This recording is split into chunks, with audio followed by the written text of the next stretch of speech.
मित्रांनो, आपल्या सगळ्यांचं स्वागत आहे आमच्या यूट्यूब चॅनलवर। मी आहे जयदेव कुंभारे आणि आज मी तुम्हाला महत्त्वाची माहिती सांगणार आहे संजय गांधी निराधार योजनेच्या DBT स्टेटसबद्दल। मित्रांनो, मला तुम्हाला सांगू द्या की आता समोर अधिवेशन आहेत आणि सरकारचा निर्णय असा आहे, सरकारचं म्हणणं असं आहे की अधिवेशना अगोदरच तुमची पेन्शन वाटप केली जाईल।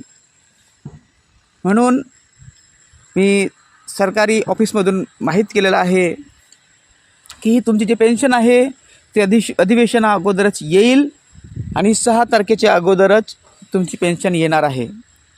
पण तत्पूर्वी सरकारचं म्हणणं असं आहे मित्रांनो की कित्येक लोकांनी EKYC केलेलं नाही आहे आणि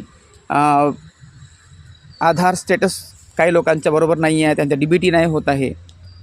त्याचप्रमाणे लाईफ सर्टिफिकेट कित्येक लोकांनी नाही केलं आहे, UDID कार्ड अपडेट कित्येक लोकांनी नाही केलं आहे।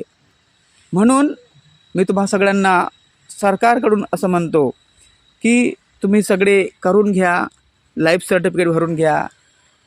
DBT स्टेटससाठी जो आधार अपडेट लागतो तो आधार अपडेट करून घ्या, जेणेकरून कोणतीही अडचण समोर येणार नाही।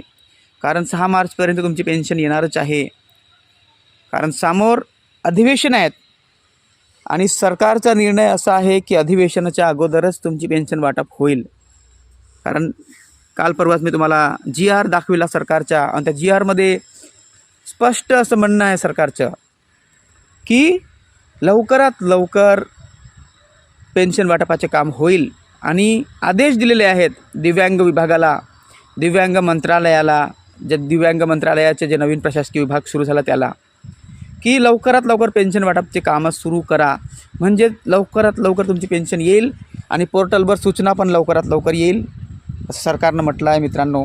म्हणून तुम्ही आपले डॉक्युमेंटेशन सगळं काही बरोबर ठेवा, काही प्रॉब्लेम नाही आला पाहिजे। EKYC करून घ्या, आधार अपडेट करून घ्या, UDID कार्ड अपडेट करून घ्या आणि लाईफ सर्टिफिकेट करा। ह्या सगळ्या गोष्टीसाठी तुम्ही मागं राहू नका मित्रांनो, सगळं बरोबर करा जेणेकरून तुमची पेन्शन अडकली नाही पाहिजे।